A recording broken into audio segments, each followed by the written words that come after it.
vous êtes là en train de vous masturber avec des machines à vapeur.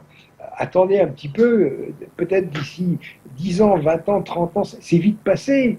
Et justement, c'est ce que dit Guéry, pour l'enfouissement des déchets, il n'y a pas le feu. On les garde en surface, c'est tout. Mais on les garde en surface. Pourquoi est-ce que les nucléopathes veulent tellement les enterrer? Et parce que c'est comme les chats, c'est pour foutre la merde sous le tapis, quoi, c'est tout. On a tout ça, il faut que ce soit propre. Donc faut les ranger, quoi. Il faut les ranger, mais alors après, on va trouver un moyen de les traiter. On va être comme des imbéciles. Parce que si on est capable de faire de très fortes températures, vous savez, quand on a des produits chimiques qui sont très gênants, ben, le dernier recours, c'est de les craquer, c'est de les monter en température, hein, c'est de mettre dans des fours. C'est comme ça qu'on se débarrasse de déchets comme ça. Ben, là, on aura des fours, sauf que la température, ce sera à 100 milliards de degrés. Alors, il y a un truc assez intéressant. Je ne sais pas si vous... Bon, on peut essayer, mais disons que lorsque la Z-machine a marché, on a eu des températures absolument phénoménales comme ça. Et il y a une chose qui intriguait beaucoup, vous savez, j'ai connu les gens qui sont là-dedans, j'ai connu Jonas par exemple. Et c'est assez rigolo parce que je suis allé à un congrès en Lituanie, à Vilnius. Et en arrivant à ce congrès, le premier jour, je vois une table avec de la place, et je dis aux gens, est-ce que je peux déjeuner avec vous? Oui, oui, alors je m'assieds. Et c'était Madsen et Mackie, et c'était eux qui étaient responsables de la Z-Machine. Oh là là, je savais que la Z-Machine venait de passer de 15 millions d'ampères à 26 millions, j'avais des questions à leur poser, et je commence à les bombarder de questions. Voilà, mes deux mecs complètement affolés. Et après, ils ont été téléphonés à Jonas, en lui disant, il y a un Français qui tombe de la Lune, là, qui c'est ce type-là? Et Jonas dit, comment il s'appelle? Ah, il s'appelle Jean-Pierre Mouty. Voilà, méfiez-vous. Vous êtes tombé sur le bâton merdeux par excellence. Vous n'en sortirez pas. Bon. Alors, donc, dans cette histoire de Z-Machine, je vous ai expliqué tout à l'heure que c'était un compresseur électromagnétique. Alors, au départ, c'est pas parti comme ça. Quand j'ai connu Jonas, c'était en 76. Et la Z-Machine, elle est à San Diego, au Nouveau-Mexique. Et à ce moment-là, Jonas avait fabriqué cette machine dont la vertu première est de produire 16 millions d'ampères à l'époque pendant un dixième de microseconde. C'est-à-dire que c'est très rapide, quoi. Et c'est toute l'astuce, c'était que ce soit rapide comme ça. Et ce que voulait faire Jonas, c'était projeter des électrons comme ça sur une cible pour faire la fusion par faisceau d'électrons. Et malheureusement, les électrons, ils ont tendance à se repousser, vous voyez. Alors, ça ne marchait pas. Et quand je l'avais vu en 76, il m'avait dit, j'arrive à les concentrer sur un truc de la taille d'un œuf de pigeon. C'était trop grand, ça ne marchait pas. Bon. Puis alors après, Jonas a dit, bon, la fusion pour l'année prochaine, la fusion, enfin, à chaque fois, c'était repoussé. Alors, 76, 80, 85, après, personne n'y croyait plus. Alors, il s'est retrouvé avec cette espèce de machine qui faisait 30 mètres de diamètre, qui ressemblait à un grand camembert. Et il s'est dit, qu'est-ce que je vais faire avec ça? Alors, il a eu l'idée d'envoyer le courant dans un cylindre, et à ce moment-là, le type qui lui a donné cette idée-là, c'est un gars que je connais aussi, qui s'appelle Smirnov. Et Smirnov, il est directeur du département fusion à l'Institut Kurchatov à Moscou. Et Smirnov, vous savez, les Russes, ils sont astucieux, quoi, c'est tout con. Puisque justement c'est instable, je vais remplacer ce cylindre par des fils, une cage. Hein. Alors à ce moment-là, Jonas a dit bon, et il a fabriqué une cage avec 240 fils d'inox. Et dans chaque fil qui avait la taille d'un cheveu, on envoyait 70 000 ampères. Et à ce moment-là, quand vous prenez des fils comme ça, ils s'attirent tous et ils ont tendance à se concentrer.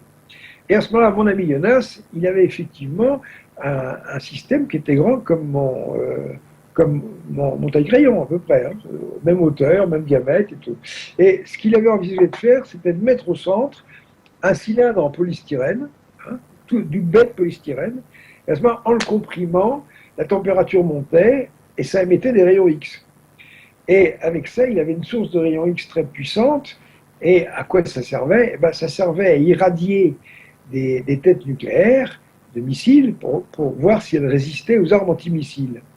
Alors, qu'est-ce que c'est qu'une arme antimissile? Eh bien, tout d'un coup, vous avez des missiles qui vous tombent dessus. Eh bien, vous envoyez une bombe atomique dans la haute atmosphère, au-delà de la stratosphère, elle explose. Et quand elle explose, elle produit un flux énorme de rayons X, et on compte sur ce rayon X pour mettre hors d'état les têtes nucléaires, pour qu'elles puissent piloter, et puis rien qui marche. Donc à ce moment-là, les militaires étaient contents parce que l'INAS avait fait une source très puissante de rayons X, donc autrement dit, mais c'était pas du tout secret défense. Je veux dire, il y avait des étudiants qui rentraient, qui sortaient, puis une fois par semaine, à ce moment-là, on fermait tout à clé. Il y a un militaire qui arrivait avec une petite ogive dans une valise, avec des types pour protéger tout ça, et puis on la soumettait aux rayons X. Et puis à un moment, il y a un collaborateur de l'INAS qui s'appelait Dinet, et Dinet, il s'est dit, tiens, je vais enlever le cylindre de polystyrène pour voir ce que ça donne. Et là, pouf, il regarde sur les photos et il voit qu'ils obtiennent un plasma qui a le diamètre d'une mine de crayon, 1,5 mm. Et là, les calculs indiquent qu'on aurait dû dépasser des milliards de degrés. À ce moment-là, il y en a qui se dit, écoutez les amis, vous êtes bien gentils, mais moi je veux des mesures, hein, parce que cette histoire de milliards de degrés, qu'est-ce que c'est cette histoire? Alors ils ont fabriqué un spectroscope, ils ont mesuré ça par légissement de ray, enfin ils ont fait des mesures, les mesures ont donné les milliards, donc pas de problème.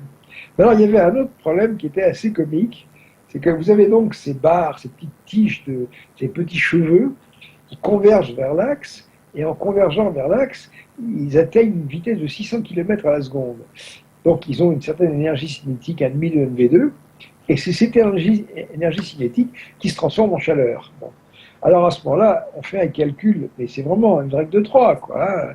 On fait ça avec sa calculette, et il y a un truc d'ailleurs, c'est que j'en profite, sinon je vais lancer un appel. Vous voyez cette calculette, je suis assez triste parce qu'elle marchait depuis 1977. Puis là, vraiment, elle vient de partir complètement en miettes. C'est pas que je cherche une calculette, mais j'aimerais bien retrouver une règle à calcul. Parce que la règle à calcul, ça tombe jamais en panne. Il n'y a pas de pile, il n'y a rien.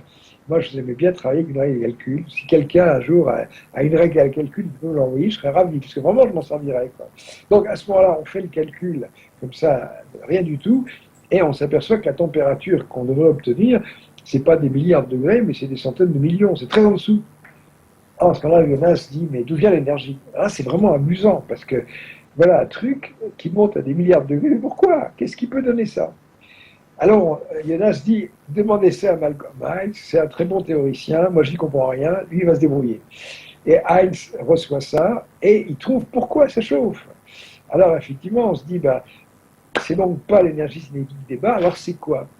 Eh bien, c'est l'effet Joule. L'effet Joule, ça veut dire qu'il y a un sacré courant, il y a 16 millions d'ampères qui passent dans cette mine de crayon, donc ça doit dégager de la chaleur. Alors, qu'est-ce que c'est que l'effet Joule? Ben, l'effet Joule, vous avez un courant d'électrons qui passe, par exemple dans un métal, et ces électrons, ils cognent dans les atomes, et c'est en cognant dans les atomes de cuivre, par exemple, que ça vous brûle les doigts, quoi, c'est tout. Il faut qu'il y ait interaction entre les électrons et les atomes. Mais il y a une chose, quand on prend un plasma comme ça, c'est que quand les électrons vont très vite, il y a un moment où tout se passe comme si les atomes diminuaient, et les électrons n'ont pas le temps d'interagir, ils passent comme ça. Donc, à ce moment-là, quand on fait le calcul avec l'effet Joule, on s'aperçoit que pour arriver à de telles températures, il faudrait que ça se maintienne pendant 8 millièmes de seconde. Or, ça monte en 10 milliardièmes de seconde, donc c'est pas normal. Et à ce moment-là, Malcolm Heinz a trouvé la solution. Ce qui se passe, c'est que les ions forment des petits grumeaux par instabilité MHD. L'instabilité MHD, Heinz était spécialiste, et moi aussi je suis spécialiste de ça depuis les années 60. Donc ça forme des petits grumeaux, et ces grumeaux, bah, il est certain que pour un électron, c'est une cible beaucoup plus importante qu'un ion isolé. Donc c'est ça qui permet à l'effet Joule de fonctionner et à ces températures d'être atteintes. Alors là, il y a une remarque qui est vraiment pleine de sel, c'est que plus c'est instable et plus ça chauffe, et mieux ça marche. Hein. Et effectivement, par exemple, vous avez une voiture qui marche à l'essence ou au diesel. Hein, bon. Eh bien, s'il n'y avait pas de turbulence dans votre cylindre, la voiture ne marchait pas. Ça marche parce que la turbulence à l'intérieur du cylindre permet à la combustion de se faire très rapidement.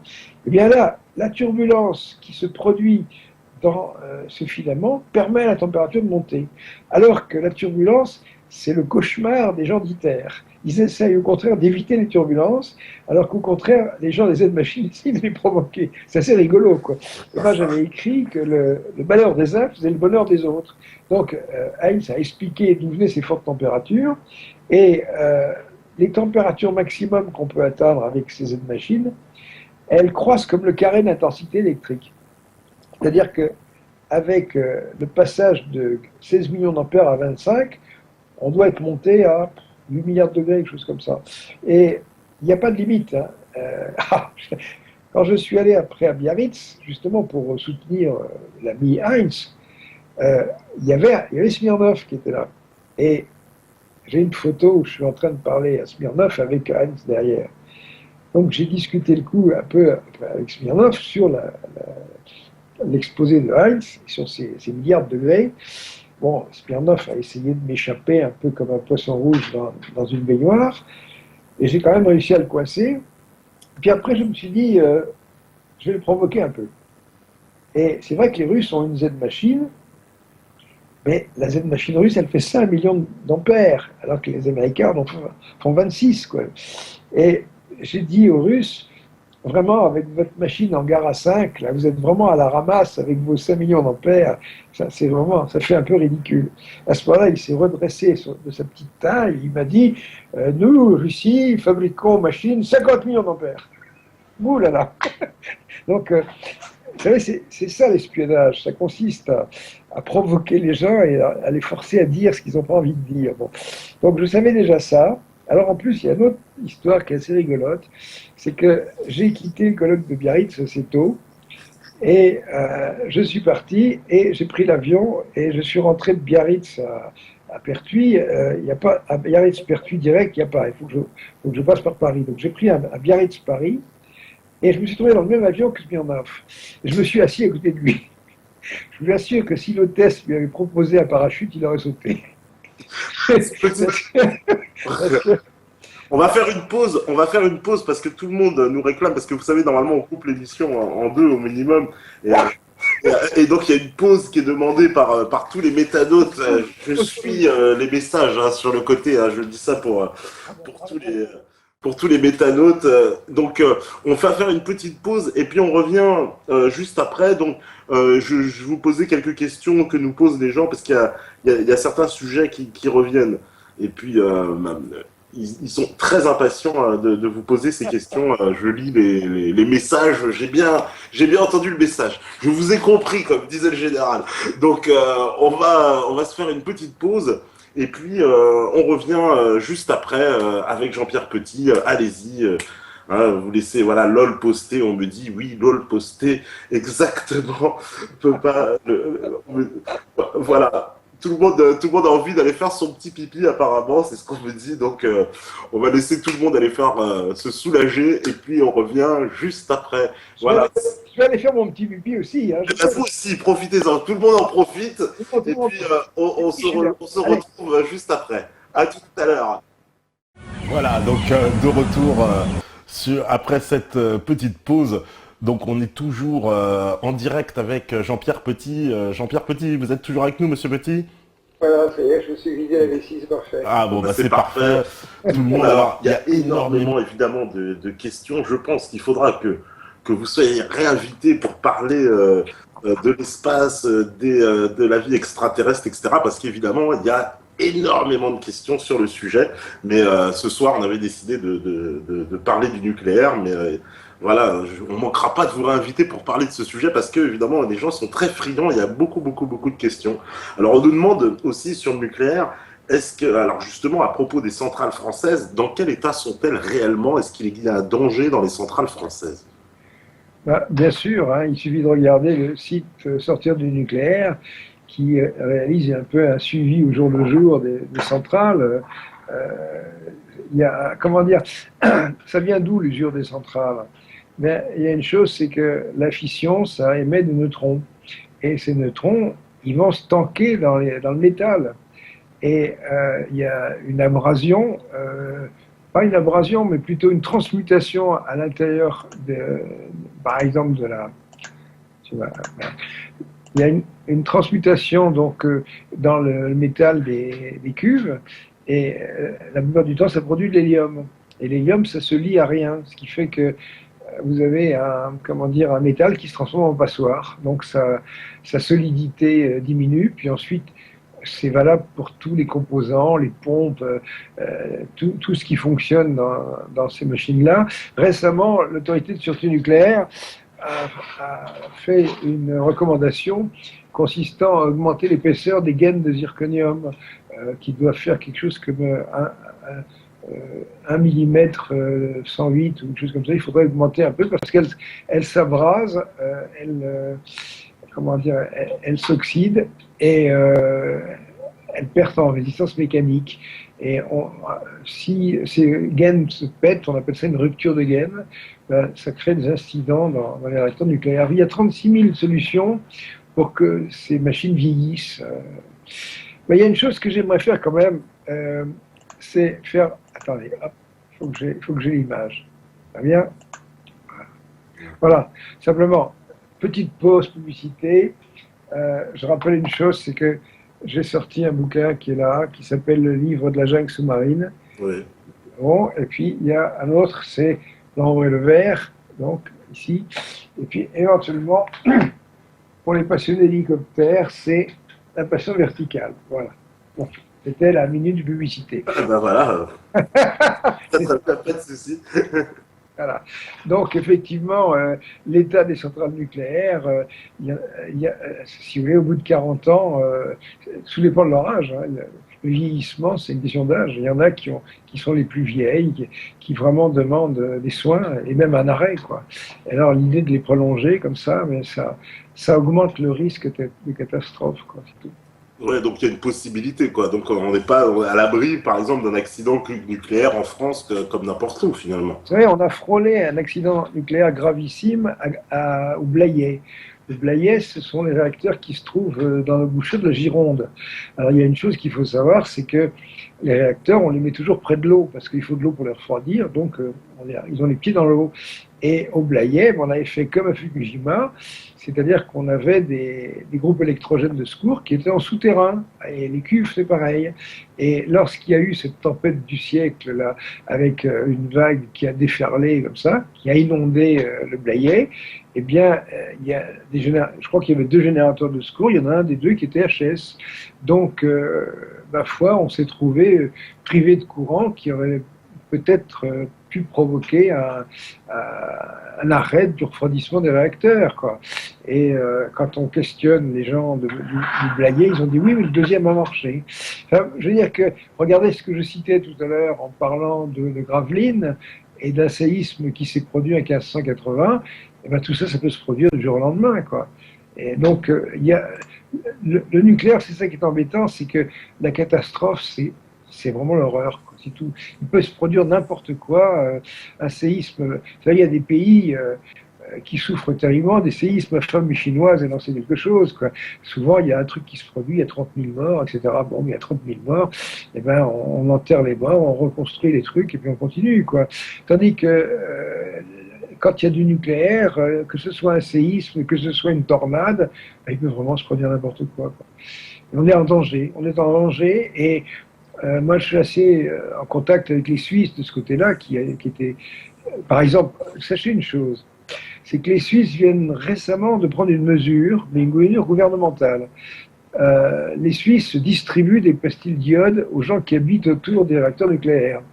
Et pourquoi on donne de l'iode aux gens? Vous savez pourquoi? Parce que lorsqu'un réacteur a un incident, on peut relâcher dans l'atmosphère de l'iode. Et cet iode, il a tendance à se fixer sur la thyroïde et à donner des cancers à la thyroïde. Il y a énormément de gens dans le sud de la France qui ont eu des cancers à la thyroïde suite à Tchernobyl. Donc à ce moment-là, la première chose qu'on fait, c'est donner aux gens des pastilles de façon à ce qu'ils saturent leur thyroïde avec de l'iode contenu dans les pastilles, pour que l'iode radioactif ne vienne pas se mettre dessus, quoi. Eh bien, les Suisses, avant, ils donnaient des pastilles d'iode dans un rayon de 20 km, ben, ils ont décidé que ce serait 50. C'est-à-dire qu'ils savent que les réacteurs suisses sont parmi les plus vieux d'Europe, hein. Ils savent que la catastrophe, elle est inéluctable. Et bon, je ne sais pas s'ils vont arrêter ou quoi que ce soit, mais dans ce monde du nucléaire, en tout cas les antinucléaires suisses que je connaisse disent, mais qu'est-ce qu'il va falloir pour que les Français comprennent? Parce que vous voyez, ce qui est extraordinaire, c'est le document que je vous ai montré tout à l'heure, c'est-à-dire le plan de réaction face à un accident nucléaire majeur. Et comment est-ce qu'on peut envisager un truc pareil? Vous vous rendez compte? face à un accident nucléaire majeur, avec une gestion post-accidentelle. On a envie de dire, merde, je veux pas d'une technologie pareille, je veux pas d'un truc qui va pourrir mon pays, je veux pas d'un truc qui va empoisonner mes enfants, c'est incroyable. Ben non, ça fait rien, le nucléaire, c'est comme ça. Alors, il y a des gens qui disent, mais alors vous êtes contre le progrès. Ben non, pas du tout, je vous l'ai montré. Hein. C'est vous qui êtes contre le progrès, c'est vous qui êtes des ringards, qui vous accrochez des conneries. C'est vous qui n'êtes pas capable de monter un labo pour monter une Z-machine qui coûterait 500 fois moins cher qu'ITER. C'est ça qui est incroyable. Et c'est pour ça qu'on n'a pas eu d'écho aussi. C'est parce qu'on faisait de l'ombre à ITER. On faisait de l'ombre à... Alors là, je ne vous ai pas parlé de ça tout à l'heure, mais allez voir, par exemple, dans Internet, vous cherchez récupérateur de corium. Vous savez, je vais parler du corium là, qui passait au travers des cuves. Ouais. Eh bien, allez à récupérateur de corium. Vous verrez les images. Sachez que les EPR possèdent un récupérateur de corium. Et si vous regardez dans Wikipédia la description du procédé, vous verrez qu'on envisage que le cœur fond, après il passe au travers de la cuve, et alors après il y a même une dalle de béton, elle est sacrificielle. C'est comme le béton, ça se calanche à 1100 degrés, on sait que ça ne résistera pas, mais ça retardera un petit peu l'écoulement du truc. Donc vous avez toute une espèce de scénario de l'écoulement du corium qui ensuite vient s'étaler sur un truc de 170 mètres carrés. Vous voyez, et alors en plus, comment dire, il y a des gens qui font des simulations sur ordinateur là-dessus. Et vous lirez la phrase suivante, il est exclu de faire des expériences avec un vrai corium parce que c'est trop dangereux. Extraordinaire. Hein? Fantastique. Hein. Autrement dit, nous vivons avec des prototypes, des systèmes expérimentaux. C'est vrai, on a tout prévu. Genre, ça ne se produira jamais, mais quand même, il y a un récupérateur de corium. C'est pas possible, un truc pareil. Imaginez, par exemple, que l'aviation soit tellement peu fiable que quand on traverse l'Atlantique, les Boeing 747 ont un énorme parachute sur le dos, quoi. Hein, de façon à leur permettre d'arriver dans l'eau tranquillement. Dire, ah non, moi je prends pas un avion comme ça, tout ça. Voilà, hein, c'est ça. Ouais, c'est une belle métaphore. Ouais, non, mais... alors, on nous dit qu'il y a eu des accidents. Alors, par exemple, il y a Ben qui dit, chez moi, j'ai eu un accident. C'est la centrale de Cruas. Il y a un dégagement impromptu de vapeur potentiellement radioactive a eu lieu ce mardi 6 novembre. Voilà. C'est en Ardèche, et puis ils ont dû évacuer les employés de toute urgence. Donc, oui. Il y a eu des choses partout, comme ça, partout. On nous dit, est-ce qu'il est possible de créer l'électricité avec une Z-machine ? Bien sûr que oui, bien sûr que oui. Créer l'électricité, alors évidemment, la Z-machine, c'est le début de quelque chose. Hein. Et c'est quoi ? Eh bien, c'est le moteur à explosion. Hein. Quand vous faites marcher votre voiture, c'est pas une machine à vapeur. La machine à vapeur, vous avez une chaudière, et puis vous faites chauffer de la vapeur, tchouk, tchouk, tchouk, tchouk. Moi, je suis de la génération, j'ai pris des locomotives à vapeur dans ce temps, c'était amusant. J'adorais ça quand j'étais gosse, on les voyait arriver comme ça. Mais là, on a des moteurs à explosion. Hein. Et le type qui a inventé le moteur à explosion, c'est un Belge qui s'appelle Lenoir. Je crois que c'était, je sais pas, en 1880, un truc comme ça. Il a fait le premier moteur à explosion avec du gaz de houille. Hein. Et à ce moment-là, ça n'a eu aucun succès. Tout le monde s'en foutait, quoi. Et moi, je dis la chose suivante, je pourrais le défendre devant n'importe quel spécialiste du nucléaire. L'avenir de la fusion, c'est la fusion impulsionnelle. Alors, effectivement, votre téléspectateur, là, vous dit, mais comment on fait de l'électricité ? Il n'y a rien de plus simple. Quand vous regardez, allez voir les choses qui s'appellent maglev, là, maintenant. Maglev, c'est la Z-machine dans un champ magnétique. Effectivement, ça a certaines propriétés, je ne peux pas expliquer ça tout de suite, mais lorsque le plasma de fusion est en expansion dans un champ magnétique, ça crée un courant induit. Et le courant induit, il est créé dans les bobinages, et crac, on a le courant. Ça s'appelle la conversion directe, la conversion MHD. Donc, autrement dit, comment fait-on de l'électricité ? Ben, par exemple, ça a été fait dès les années 50 par Sakharov. Sakharov prenait des bobines, prenait un champ magnétique d'un Tesla, par exemple, et au centre, il mettait un truc de la taille d'un petit pois qui était un explosif qui était dopé au césium pour qu'il soit très conducteur d'électricité. Et ben, quand le truc explosait, paf, il y avait un courant induit pas possible dans les bobines, et on récupérait des milliers, des dizaines de milliers d'ampères avec un rendement de 70%. Que demande le peuple ? Alors simplement, vous voyez comment ça fonctionne, compression, fusion, expansion. Et simplement, quand il y a expansion, bien, on se démerde pour stocker une partie de l'énergie dans quelque chose, dans un accumulateur quelconque. D'ailleurs, quand vous avez votre moteur de voiture, et quand il y a l'explosion qui se produit, eh bien, vous stockez une partie de l'énergie dans un volant, tout simplement, comme c'est que ça s'appelle. Et bien là, on peut très bien imaginer de stocker l'énergie dans un volant. Hein. C'est pas plus compliqué. Ah oui, ça révolutionnerait complètement. Alors, En revanche, on nous parle, alors c'est un sujet qui est souvent traité, c'est le fameux, vous avez parlé de Tesla, c'est l'énergie libre. L'énergie libre, est-ce que c'est un objectif atteignable réellement? Bah, premièrement, c'est un mot. Hein. C'est un mot, quand on parle de cette énergie libre et quand on parle de l'énergie Tesla, eh bien, un jour, Tesla, en faisant une conférence, il a simplement employé cette expression. Il a dit, moi, je pense que le vide est plein d'énergie et qu'on pourrait sortir ceci et cela. Simplement, quand on connaît Tesla, Tesla, c'est un génie. Ça pose aucun problème. Hein. Si vous lisez la vie de Tesla, vous verrez tout ce qu'il a pu inventer. Il a quand même inventé le courant alternatif, il a quand même inventé le transformateur, il a inventé l'alternateur. C'est fabuleux, quoi, ce qu'il a pu inventer, ce type-là. Il a même inventé les, les, les, les les drones, enfin les torpilles télécommandées. Hein. À un moment, il a fait une démonstration devant des militaires américains avec un truc qui avait la taille d'une baignoire. Il y avait juste la partie extérieure qui dépassait.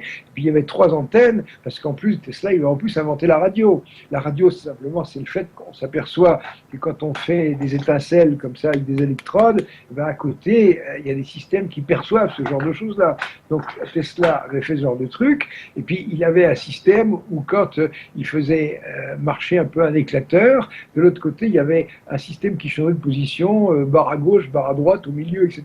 Donc en donnant des petites impulsions comme ça, il a dirigé sa baignoire et est venu faire tombe contre un bateau qui était à l'ancre de l'autre côté de la rivière. Et Tesla a dit aux militaires, vous voyez, si dans ma baignoire il y avait de l'explosif, j'aurais coulé le bateau. Et on a vu le cas succès parce que personne n'a rien compris. Il est arrivé trop tôt. Quoi. Ah ouais, il était trop en avance. Ouais. Trop en avance, trop en avance. Donc, si vous voulez, trop en avance. Et après, il a aussi compris qu'on pouvait transporter de l'énergie à distance avec des ondes, avec des micro-ondes, tout ça. Mais alors, cette conférence avec cette énergie Tesla, ça a créé toute une espèce de fantasmagorie qui repose sur rien. Vous voyez. Alors, c'est ça qui est terrible, c'est que l'énergie libre, ça n'existe pas. Je ne veux pas avoir l'air réactionnaire, j'aimerais bien que les gens nous montrent quelque chose. Mais, par exemple, tout à l'heure, je vous ai parlé de la fusion froide. J'ai dit, je crois qu'un jour, on fera une fusion à température faible, même température ordinaire. Ça me paraît plausible. Maintenant, est-ce que ça marche actuellement? Réponse, non, pas encore, c'est tout. Voilà. Est-ce qu'il y a eu des petits débuts? Peut-être. Mais vraiment, à chaque fois, on est dans l'ineffable, hein, on est dans le perlimpinpin, comme ça. Maintenant, vous avez des choses qui sont vraiment agaçantes, c'est l'énergie libre, et vous avez un autre thème, c'est les moteurs à rendement, les générateurs à rendement surnuméraire. C'est-à-dire qu'à ce moment-là, on rentre du courant, et de l'autre côté, il sort une puissance qui est supérieure. Alors, je vois par exemple, il y a, comment il s'appelle, il y a un bonhomme qui a un peu une voie de chaussée, comme ça. Il a fait un système avec une transmission d'énergie, avec des disques qui portent des aimants. Alors effectivement, quand vous avez des trucs qui font comme ça, les aimants s'attirent, bon, ça tourne. Et alors, il y a même des gens qui vendent ça. Et un jour, j'ai eu un voisin qui est arrivé, il avait acheté ça. Il me disait, voilà, je fais tourner ça, et de l'autre côté, ça tourne aussi. Bah oui, c'est rien d'extraordinaire. Et alors, Franck Athènes, il s'appelle. Et Athènes a fait un truc de genre là. Alors, il explique, il dit, voyez-vous, là, j'ai 1 kilowatt, et là, je sors 2 kilowatts, 3 kilowatts, 6 kilowatts, c'est extraordinaire. Simplement, ces systèmes ne sont pas chargés, il n'y a pas de résistance. Vous savez, un jour j'ai vu une émission de télé de FR3 où il y avait un gars qui avait un chalet à 2000 mètres d'altitude et il l'avait équipé avec tout ce qu'on peut imaginer comme énergie douce. Alors il avait une éolienne, très bien, il avait des capteurs solaires, très bien. Et puis il s'était acheté un truc à la Franck Athènes. Et alors, les gens de FR3 étaient venus en disant, ah voilà, donc le générateur surnuméraire. Alors moi, j'ai écrit au mec, je lui dis, écoutez, on est une bande d'ingénieurs, vous avez un générateur comme ça, on est prêt à monter vous voir avec des wattmètres. Alors qu'est-ce que c'est qu'un wattmètre? Ben, c'est pas dur, un wattmètre, c'est une espèce de pince, on la met autour d'un fil. Et quand on fait ça, on a la quantité de watts qui rentre, et de l'autre côté, la quantité de watts qui sort. Alors d'après Franck Athènes, il peut en mettre 5 fois comme ça. Alors on monte avec ça, et on va faire des mesures.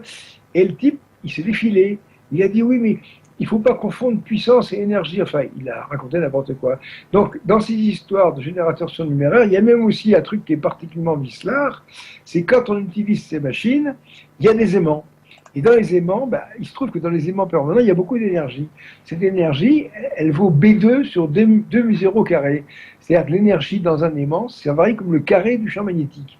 Donc, si on a le champ magnétique qui a un petit peu baissé d'un poil, eh ben, ça donne un surcroît d'énergie en sortie. Et alors, si quelqu'un dit, moi, j'ai une machine qui produit plus d'énergie que je mets dedans, ben, oui, d'accord, mais j'aimerais que vous mesuriez le champ que donnent vos aimants permanents, il a peut-être un peu baissé. Et justement, à ce moment-là, cette énergie que vous avez eue, c'est l'énergie de la démagnétisation. Il faut être un petit peu juste d'instruction là-dedans. Vous savez, moi, j'ai été souvent sollicité dans des histoires de machines à anti-gravitation, des trucs comme ça. À chaque fois, c'était terrible parce que les gens, souvent, sont victimes de leur propre illusion. Et moi, ça me fait de la peine parce que j'en souffre aussi. Je veux dire, j'ai envie de dire, oui, mais moi, c'est vrai, moi, ça va. Et c'est vrai que quand j'ai commencé à avancer mes idées de MHD et que je parlais de suppression d'ondes de choc, ah oui, il y a un truc extraordinaire. Dans mon dossier CNRS, sachez qu'il y a un courrier qui témoigne du fait que le CNRS a écrit à un étranger en lui posant la question de savoir si j'étais fou ou pas. Hein, je vous jure, malheureusement, je n'ai pas ce document, mais je m'en souviens comme si c'était hier. Et le type répondait qu'il a examiné un peu mes travaux, que effectivement j'ai une palette d'intérêts assez vaste. Et par contre, I don't see any strangeness. Je vois rien de vraiment bizarre là-dedans. Et je peux vous assurer que ce type est dans un état mental tout à fait normal. Ah ouais, d'accord. Je vous jure. Il y a une expertise psychiatrique dans mon dossier. Quand j'ai vu ça, il y a les bras qui m'en tombaient. Ben oui, les gens du CNRS se sont dit, il dit qu'on peut supprimer les ondes de choc, est-ce qu'il n'est pas malade, quoi? Sans blague. Et alors, au niveau des applications, parce que je sais que justement, en parlant de MHD, ça c'est un thème aussi qui intéresse beaucoup les auditeurs, et c'est revenu plusieurs fois. Est-ce que justement les applications militaires que vous avez déjà évoquées sur des avions, c'était des avions fabriqués par Northrop, je crois, le fabricant américain, qui utilisaient déjà cette technologie. Aujourd'hui, ça veut dire qu'elle est très répandue, mais il y a peut-être même d'autres pays qui l'ont, cette technologie. Alors. Bah, surtout, c'était essentiellement les Russes et les Américains. Ouais. Alors, il y a un truc que je vous racontais qui est assez rigolo. C'est que depuis quelques années, on a notre association UFO Science et nous avons un laboratoire qu'on appelait laboratoire Lambda. Bon, c'est un acronyme, peu importe. Et on fait dans ce laboratoire des expériences, et ces expériences sont brillantes, sont astucieuses, intéressantes, et elles nous permettent d'aller dans des grands congrès internationaux. On est allé à un congrès en Corée, on est allé à Prague, on est allé en Allemagne, etc., avec ces trucs-là. Et on fait des expériences de MHD, et la MHD dans un gaz, ben, il faut faire passer du courant. Alors, si vous faites passer du courant dans l'air, oh là là, il va falloir des dizaines de milliers de volts, c'est emmerdant. Hein. Donc, à ce moment-là, il y a une façon plus simple de faire passer l'électricité dans un gaz, c'est que le gaz soit en basse pression. La preuve, les tubes fluorescents, le gaz est à basse pression dedans et le courant passe. Ensuite, ben, ça permet d'avoir des effets MHD plus intéressants. Et nous faisons dans ces expériences-là des manips. Et ces manips, on pourrait dire qu'elles intéressent la défense nationale, je vous jure. Pourquoi? Parce que la pression qui règne dans la chambre qu'on utilise, ça représente des dixièmes de millimètres de mercure comme pression. Eh bien ça, c'est la pression qui règne aux altitudes de 60-80 km où évoluent les hypersoniques. Parce qu'il faut savoir une chose, c'est que plus vous montez, moins l'atmosphère est dense. Par exemple, quand vous prenez un liner et que vous volez à 10 000 mètres d'altitude, la pression, c'est le tiers de la pression atmosphérique. Maintenant, si vous montez à 25 000 mètres, c'est encore plus bas, etc. Et plus vous volez haut, plus l'air est raréfié. Hein. Et lorsque vous êtes dans ces altitudes, je n'ai pas les chiffres en tête, mais quand vous êtes vraiment dans cette ionosphère, que vous baladez à 80 km d'altitude ou 60, à ce moment-là, vous vous baladez dans de l'air qui fait un dixième de millimètre de mercure. Et justement, le comportement MHD de cet air, c'est ça qui est intéressant. Et c'est ça qui explique aussi pourquoi, pour les hypersoniques, la MHD devient intéressante, parce que c'est relativement facile de faire passer du courant électrique dans de l'air aussi peu dense. Hein. Et effectivement, on pourrait dire, mais dans ce genre de choses-là, d'où vient la source d'énergie électrique? Et bien, la source d'énergie électrique, c'est l'air, parce que l'air arrive avec une vitesse V, vous prenez un champ magnétique B, et vous avez un champ électromoteur VB, et ça fait passer du courant. Donc, avec ça, eh ben, moi j'en ai parlé dans mon livre OVNI Arme secrète américaine. Maintenant, vous pouvez le télécharger n'importe où, le PDF se balade partout. Vous verrez le schéma d'une entrée d'air contrôlée par MHD. Bon, ben ça, les Américains dominent ce genre de choses-là. Alors, il y a une chose qui m'amuse, c'est que à la fois, sur le papier, c'est très simple, et à la fois, il y a quand même des secrets de fabrication là-dedans que j'ai raconté à personne. Donc, les militaires français, quand je suis revenu de Brighton en 2000, ils se sont grattés la tête, ils se sont dit est-ce qu'il a raison, est-ce que ceci. Puis ils ont peut-être renseigné, peut-être ils ont eu des espions qui leur ont dit oui, Petit a raison, il y a vraiment anguille sous roche. Alors ils ont décidé de s'offrir un laboratoire. Et ils ont demandé au CNRS de le faire. Et ce laboratoire s'appelle le laboratoire ICAR, I-C-A-R-E. Il se trouve près d'Orléans. Il y a des souffleries hypersoniques qui vont à Mach 7, Mach 10 et tout ça. Simplement, ils ne savent pas quoi mettre dedans. Alors, oui, c'est assez marrant, de temps en temps. Alors, vous savez que quand on regarde un peu des trucs comme Aurora et tout ça, Aurora, maintenant, la mode, c'est de lui mettre un nez pointu. En fait, il n'a pas un nez pointu, il a le bout du nez coupé comme une palme sous-marine, vous voyez, l'engin. Il y a une raison bien précise pour laquelle il faut que le nez soit comme ça.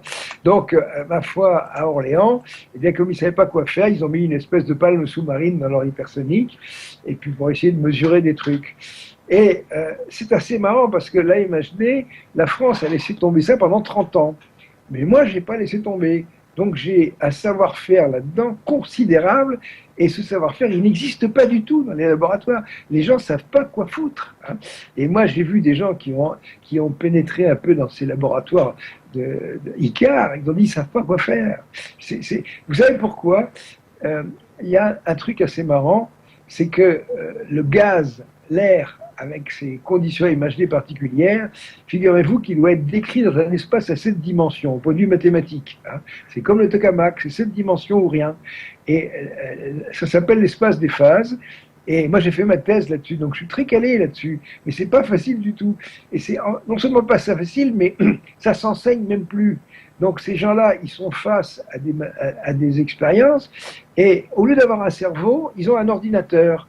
Et ils pensent que l'ordinateur va penser à leur place. C'est une grave erreur. Hein. Moi, j'ai dit ça dans plusieurs colloques, et à chaque fois, ça déclenche l'hilarité chez les chercheurs. J'explique pourquoi il faut quand même faire marcher ces neurones, parce que, par exemple, pour les tokamaks, c'est pas la peine d'espérer faire des calculs sur ordinateur.